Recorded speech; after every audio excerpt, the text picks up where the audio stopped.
Hey everybody, I'm finally back with this video where we're gonna take a look at setting up foam. Had some technical difficulties with my setup here at home, which led to a bunch of reinstalls and dual booting Linux and a lot of stuff that I'm gonna revisit in another video probably. But we're finally here with one of the more popular sims from back in the day with the Liquid Alphabet. We're going to recreate from scratch. This is kind of an updated version if you recall the original one. So we're going to take a look at how to take an existing simulation and add foam to it in this example here. And we also have the kind of boat sim from the B series, or the Hybrido Intro series. We're taking the existing sim and a mesh and emitting foam, and we're snapping the foam so we're making sure that it rests on top of the mesh and it doesn't flicker above, beneath, back and forth. We're doing that with both sims, but this one is a little more interesting due to the fact that it's, has some displacement and everything. So let's get started, and I hope you'll enjoy it. We can use the default closed domain. I think we'll need about 20 and not so high of a container, and 20, and I think we'll set the depth to 2. We might set it to open in case something splashes over and we want that not to be killed off, but we'll see. There we go. Basic setup is done. Let's Control H and hide that domain. And let's Control H and hide the water object. And now let's focus on the collider that we had. And just for simplicity, I'm just going to use the exact same thing. I like to use some kind of a sans serif. So let's see. It'll be Din Pro and bold. Okay, good. With that done, let's do the letter H and just hit OK. And this will be our boat. Now let's just bring back the grid and look at it and see that it is roughly 2 meters in width. So I'll just scale it up a little bit. If we imagine this was a boat, it would be maybe like 3 meters across. It depends on what kind of boat you have, obviously. That being said, let's bring this over to the edge of the container and let's create a null. And let's grab the text object and just pull it under the null. In here, I want to create an expression, so I'm going to go to Edit Curve, and I'll just type equals to f, and that means it will equal the current frame. But I will also multiply it by, let's see, 3 maybe. Am I doing this wrong? Maybe it's not f in Realflow, maybe it's t times 3. See?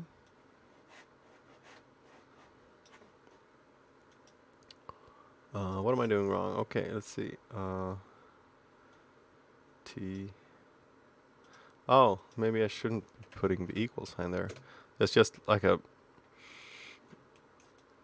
in muscle memory from Maya and everything. So you can see that it's spinning around now. But in this time, like 200 frames, I wanted to complete pretty much a full rotation. So I'm just going to have to multiply this up. So let's go 10 maybe. Let's see what that gives.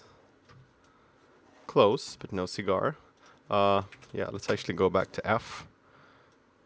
And now we're doing way too many. And that's just the reason is that T is the time in seconds. So T multiplied by 10 when you get to 25 is just going to be 1 times 10 is 10 degrees, in other words. But if you use F, it's the frame, so it's 25 multiplied by 10, in other words 250 degrees, which is a little much. So let's go back to F3, even lower.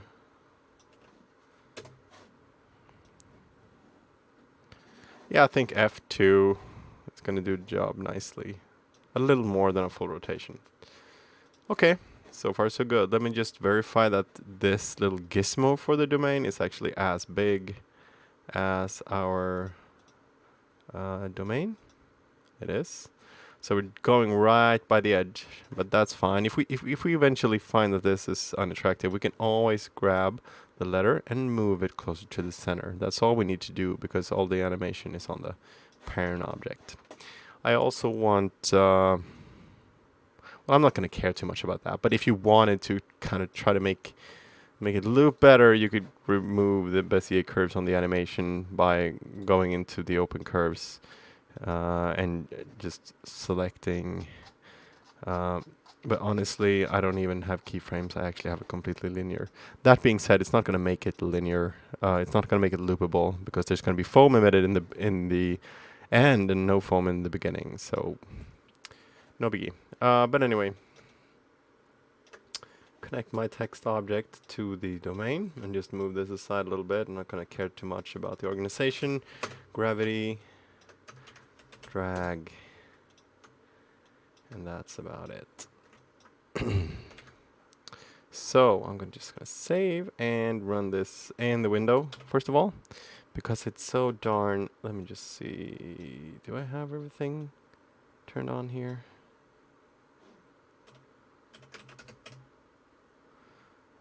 It's such a low RSM that it's not going to be any issues whatsoever running this right now.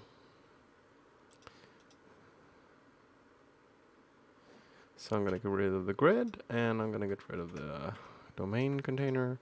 And this is just a preview for the voxel cloud. We could kind of try to turn it off if we wanted to. None.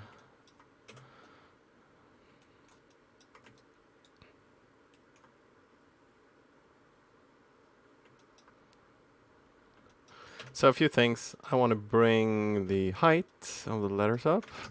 And I also want to thicken this a bit. And also, I think that if we look at the collisions now, isosurface, this should probably be a little lower and maybe offset a bit. This it actually catches. And this could all be helped by actually lowering the resolution a bit also on the entire domain, or by lowering the voxel size. I mean, you are upping the resolution. So I'll make it 0.2 and I will just go.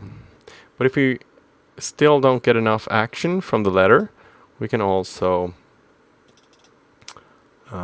come in and play with the interaction factor under the collision menu. But you can already see that it's kicking up more now that there's more detail in the sim. So just about completed like the first quadrant of the rotation, and this is going to be enough for me to determine if I think that the interaction is sophisticated enough. I can see that it's, if we look again, I can see that it's picking up a bit of a lip on the front edge of the letter H, which I like, and this seems to be, doesn't seem to me like we need to kick up the interaction factor significantly. We could experiment with that if we wanted to, but the only thing I'm going to do right now is I'm going to go to command line and I'm going to lower this to something that I think is going to be sufficient for proceeding with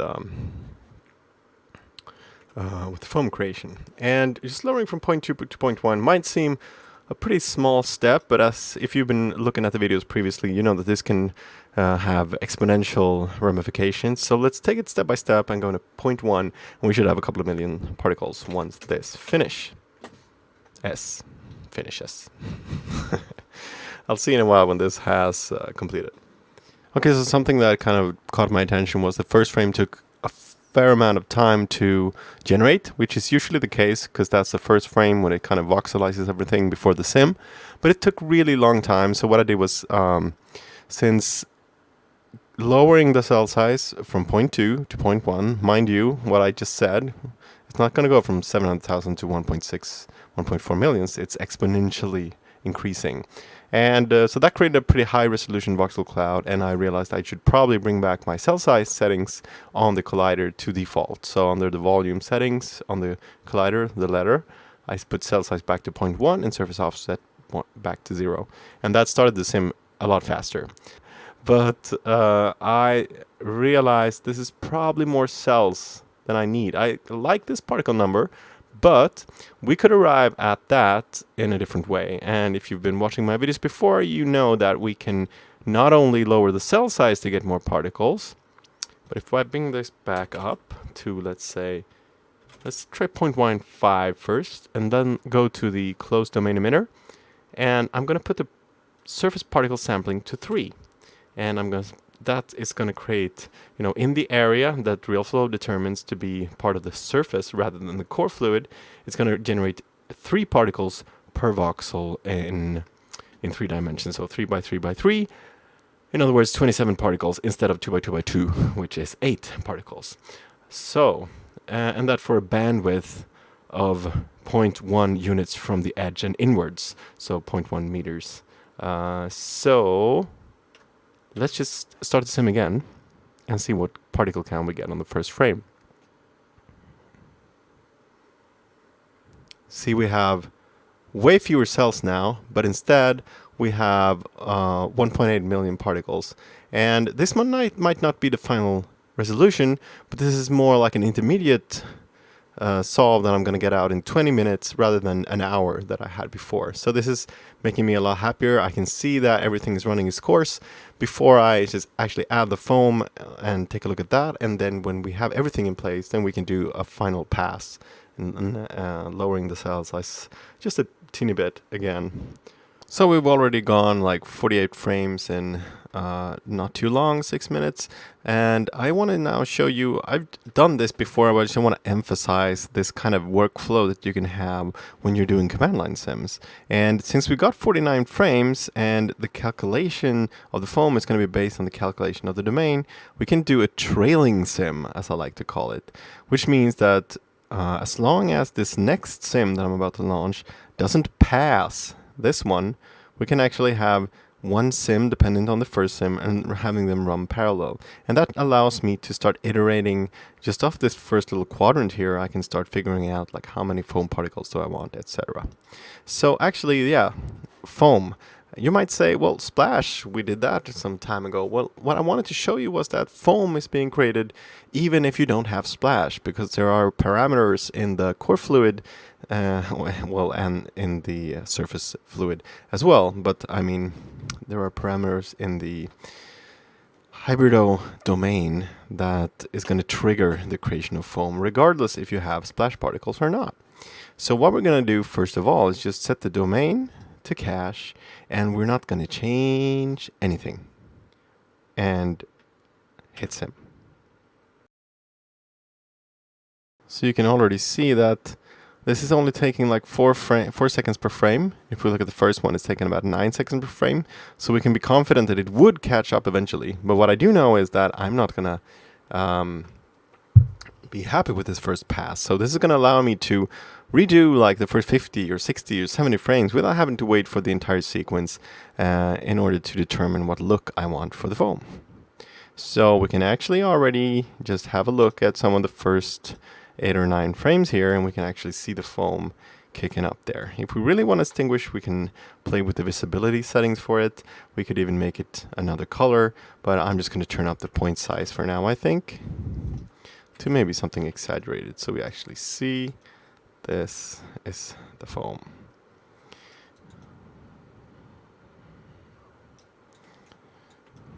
And I think I need a few more frames in order to determine how the detail actually is. We need to have some kind of wake created behind the letter. So it's at frame 13 now. I want to always stay clear of the frame that it's currently simulating. Even if I'm running command line, it doesn't crash the software or anything. But I do have some experience when you're trying to access the very frame that it's actually simulating. Sometimes that can actually crash the sim. So I try to stay away from that. And crashing the sim in this case would mean that you would see that process just never getting to the first frame. You can see the average time frame, 10 seconds, and then it just sticks at that frame for minutes and minutes. And then you know that it's not gonna make it out of there likely.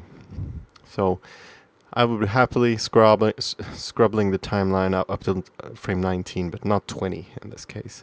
So I always try to stay very clear of that. And at some point when you've done a lot, even if you have a pretty wide frame range, you do build up some precision with this. You can kind of learn where you can click or not to get to frame 19, but not frame 20. Just play with it. And it seems actually, you can already see the very default settings is creating a really nice foam trail for us. Which is, as I was pointing out before, is that the recommendation from Next Limit is always to start with the default settings and then take a look at the threshold parameters and see what you might need to change before getting closer to your final look. So I think this might be something that we can actually approach a full sim with. You know what I just said? That I'm not going to be happy with it? Well, what if I was? And yeah, at some point we're going to have to stop because it's not going to work. This is going to finish in 24 minutes, and this one is going to finish in 19, based on the estimate, based on the average frame time.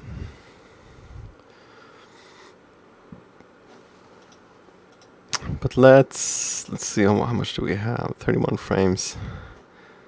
Let's turn back the display size, and let's just look at some of those frames in motion.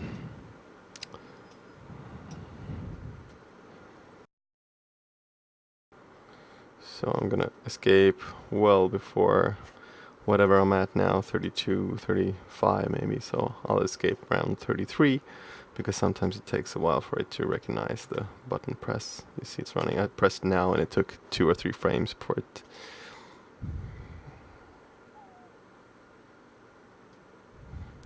See, this is already looking pretty nice. What I'm not liking though, even if this is not playing real time, is that some of the fluid kind of passes through the letter there, and that means that we probably need slightly more voxels, or I mean, maybe we can get away with the resolution we have for the fluid, with lowering the resolution again for the letter. And then grab the domain, create a hybrido VDB mesh. And as always, that color, you don't want to ever see that color. So that's a craftsman pride in making sure to change the display color before ever pressing build. And just with the default settings at this rate, I think it's going to be too clunky because our sim is not quite final res yet. But it's enough for us to determine what it's going to look like when it's rendered. So I'm going to turn off the visibility of the domain.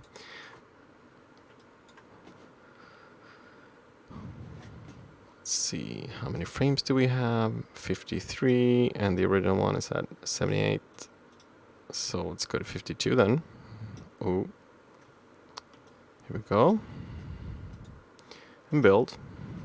And remember what I was saying earlier, that doing foam even without any splash, look how kind of splashy detail we have, even though we're not doing splashes at all, just by having the foam emitted in the high velocity, high vorticity areas of the sim.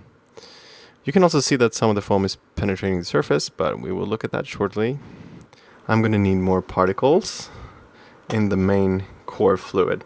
So what I'm going to do is, I know this foam has gotten to frame 78. I know the main has gotten to frame 100. So I can just OpenGL preview. And now I'm looking at it without the hybrido domain. Maybe that's good in this case. It will flicker on for the few frames that I've already built a mesh. But I'm going to live with that. And I can just look at the foam detail. So I cancel out at frame 72. I think always the interesting part about the foam is when it stays on top of the core fluid and just sticks there and swirls around. It's always a nice effect, which is like the main part that I liked about the H sim that I put out before. It's like foam wise, I'm pretty happy about the level of detail actually. I might bring up the foam emission to something like 50, because we can, and also minimum max friction. If you have too little friction, it looks like it's sliding on the surface, and if it's too much friction overall, it might be perceived as Well, it might be a little stringy. There's also stringiness parameter. There's foam minimax lifetime, which is 60 seconds, which is so much. But I will bring this down to like 5 and 10 just to see if we can actually see some effect here and mitigate the particle count a bit.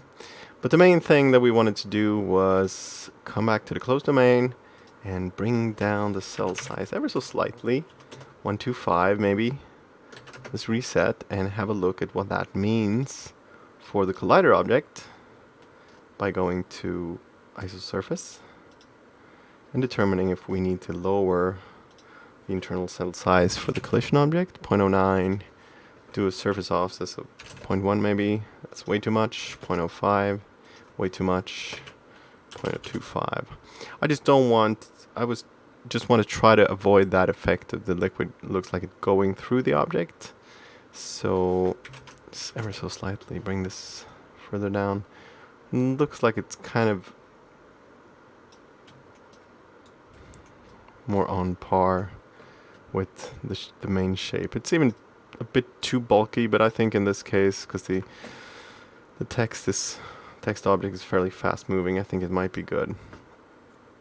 So we lowered the cell size, but I'm also, because I know I want way more particles, so I'm actually going to go for final now, going on per surface particle sampling of 4, which is going to create 4 by 4 by 4 particles, which is going to be 64 particles instead of 27 per voxel. So that might give us an insane particle count, but particles are easier to handle than huge volume grids, so we're not going to get too many voxels, but we're going to get more particles, especially when there's more action going on.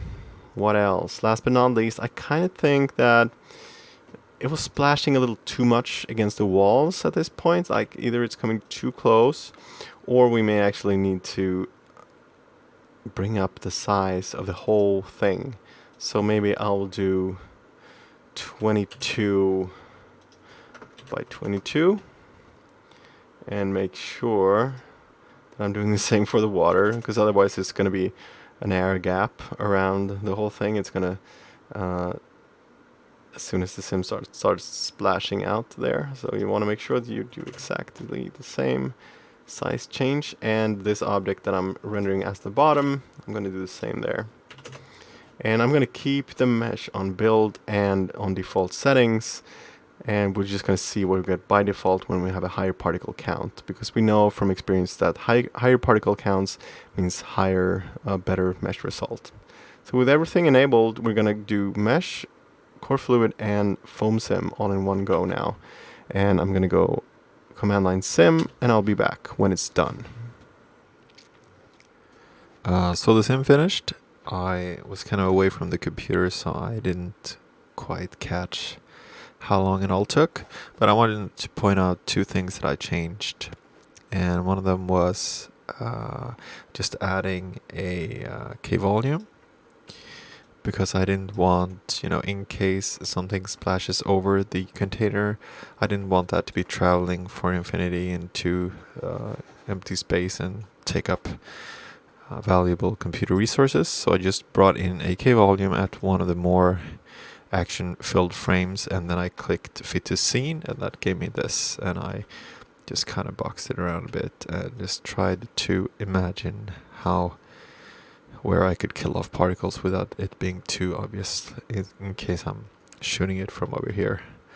I guess if they fall down somewhat and then get deleted, if I'm doing some sort of a depth of field render, that probably wouldn't be too noticeable. And I also thought that the mesh was a bit too blobby, especially in the splash area. So the only thing I did, I kept everything at auto, but I enabled the splash thinning filter with default settings, and that took care of that for me. Also, the sim crashed or stopped like 10 frames before the end because I ran out of disk space. So I want to show you what you can do about that.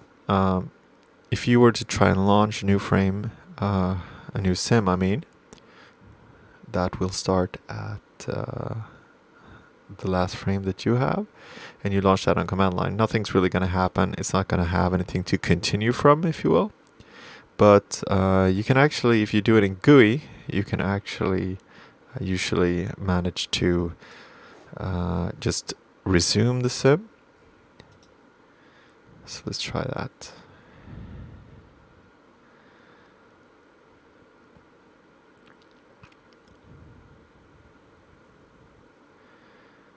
Let's see. Let's just let it advance one frame, and we're gonna see if it can continue.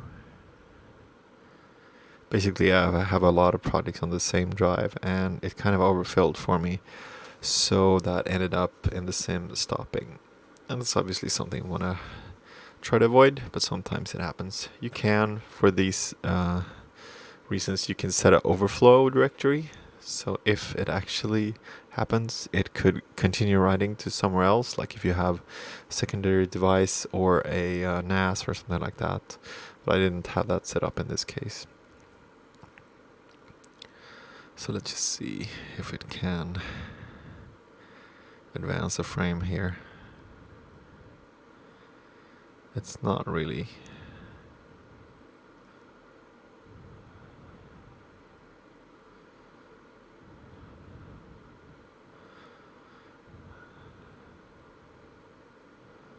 Okay, so there's some aspect of this that's not really taken hold, so I won't care too much about that for now.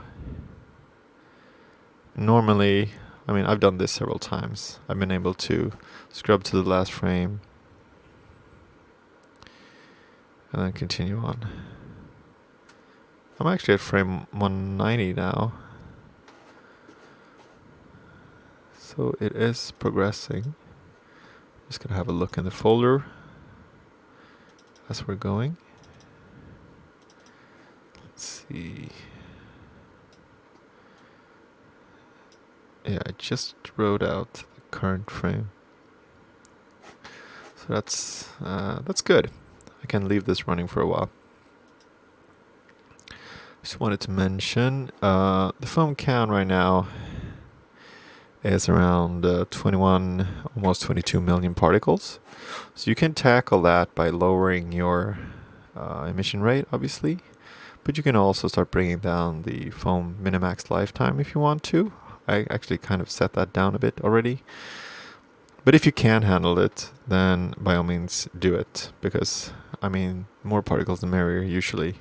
And you can kind of map different aspects of the particles in the shading and kind of have it less obvious if you want to. But I mean, if you can spin it, it will lead to some translation time for every frame when you render, so there's always that.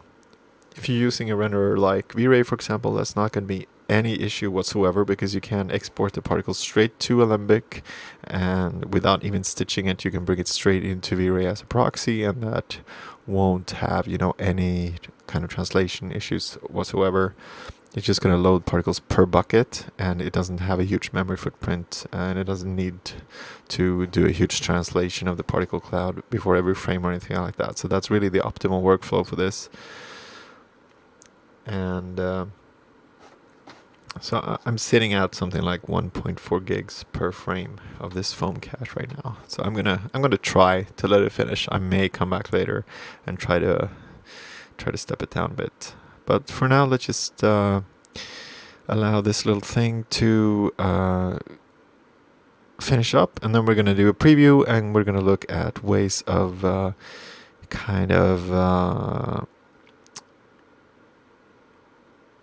future-proofing this for the render. So I'm going to stop the recording right now, and I'll be back when I have the full sequence. So the sim is finished, and the preview is finished. And if you take a look at this, you'll see some nice things. The details on the surface that linger around and the kind of swirls that gets created the longer it stays on. But you'll see some not so nice things. There's kind of a flickering going on. So what is that? If you think about what's really going on when Realflow is trying to create foam on top of the surface of the sim, if you will. So if we look at the domain, if we can get that back. let's just update your frame. So based on the surface of the core fluid, it's going to position the foam on top of that. And it looks good just based on this single frame. But if you consider what happens when we're meshing, we already know that the quality of the mesh and actually where the mesh actually goes, we've already seen in some of the more thorough mesh breakdown videos in on the letter B.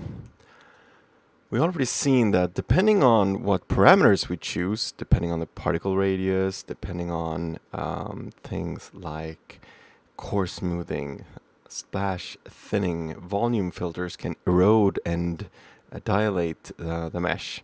And for that reason, you may end up with a scenario much like this one, where like on one frame, this part of foam is above the mesh, but on the next frame there's a dimple there, or for some reason the mesh is getting evaluated differently than the foam does. So the foam ends up being, well, we can never really be sure if the foam is above or below the surface, and this creates a not so nice result. But there's a pretty quick and easy way to get around this, and this is a tool that is included with, it's essentially just a graph that runs in the background, and that's snap foam to mesh. So snap foam particle sequence, you just grab the foam and you grab the mesh and you just go to the first frame, and it's going to take a second, and then you click snap foam to mesh. And it initially there's not so much foam to snap, so it's only going to take a few seconds per frame. You can see for each frame it gives a call out here in the messages window, so 2, 3, 4 seconds per frame. But the further it progresses through the sequence, the more particles there's going to be. And for each and every frame, it's going to look in the kind of surface normal from the surface of the domain, and it's going to look for the closest point of the mesh that correlates to each and every foam particles one at a time. And then it's going to move it to that position and position it in a new particle container called whatever yours is called and underscore snapped. So I can actually, I don't know if that's going to work because it's running in the process like a batch process. Yeah. So now I'm only looking at the snapped sequence. So I'm going to let this finish and then we can compare the result. And you supposedly can kind of hack this into a command line process. The instructions are pretty much there if you just hover over it. But honestly, I never found this to be too much of a drag to just wait for it in the GUI. Even with some 20 million foam particles or so, usually it runs fine in worst case a minute or two per frame. But even in this case, with a couple of gigs per frame, it's probably going to run, I don't think it's even going to take a minute per frame.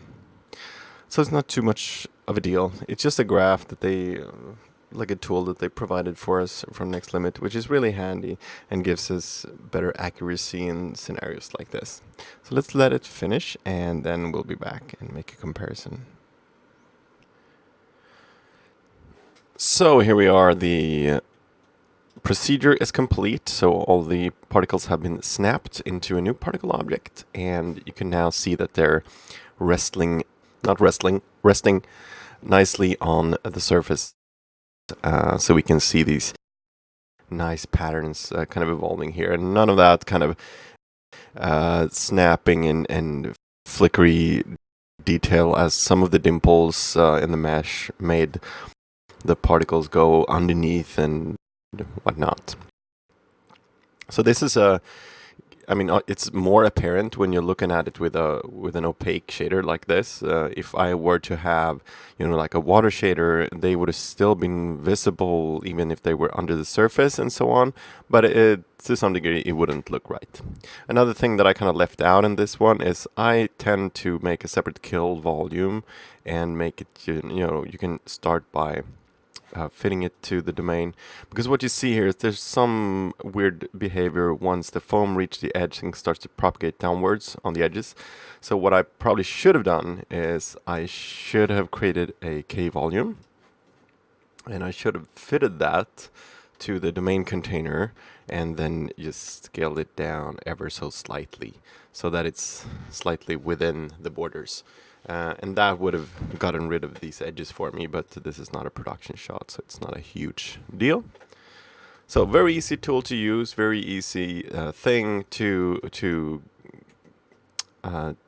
do to level up your secondaries. It really helps the look. I want to show you another example of this. I brought up this old shot from the B series of tutorials. If you recall, this was our first meeting with Hybrido, so we were doing this back then with a boat, and so this is before snapping and this is after snapping. But this is trailing a bit, and I put the splash particles with a red color so we can distinguish between those easily.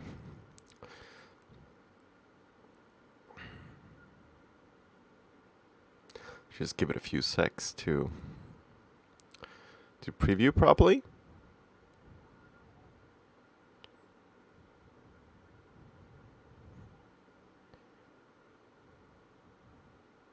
So you could see like instantly as it was pulling away here, it's a huge chunk of liquid foam that goes underneath the surface in this section right here. And then you look down here, you see they're now resting on top of the swells as they go. And things like that really makes the end result at the end of the day. Another thing to note, which is a side note at this stage, but just take a look at these splash particles that land here and how they generate a slight foam distribution. Just as a side note there.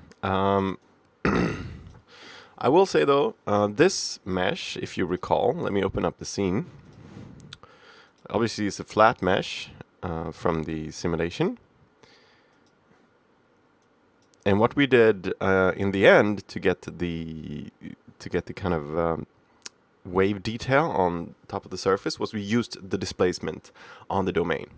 And what I mean by that, if you don't recall properly that tutorial, is you can go on the domain, you can go to Ocean Statistical Spectrum, and you can use these settings to create a wave look of like ocean swells.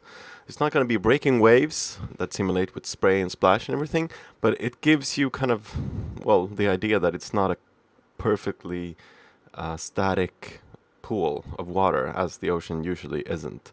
So you can use the Ocean Statistical Spectrum together with the settings on the mesh to, let me find them real quick. You can enable displacement, and that will bake in displacement for you. So if I just enable the data for this node and update the frame, there's a lot going on here now. The foam ended up something like 30 million particles, so it's essentially like almost 2 gigs per frame of foam cache that it has to load up. So maybe I should have hid that. But, oh, it is hidden actually. So it's just bringing up the mesh and the domain for me. I can hide the domain and the splash. So these details are what I'm talking about. That's what came from using the displacement. And Snap Foam to Mesh will handle that as well. It's just as it sounds, you know, it takes the foam particle, it looks at the mesh, it finds the closest point, which is the most suitable, obviously, and snaps that foam particle to that point. Do not confuse it with displace foam particle sequence. The difference there, or what that is meant for being used with, is when you do not export displacement on the mesh. So if you were to do that workflow, you would export the mesh without displacement, so it would be flat in the areas where there's no boat wake going on. And then you would also you would export a displacement texture, which you can do straight on the domain. So as long as you have all of the ocean statistical spectrum settings enabled, as we did before, um, by all means go back to that one and check it out. But you can have a displacement texture exported, and then you can use that displacement texture at render time to create these type of details, but just per bucket at render time in your 3D app.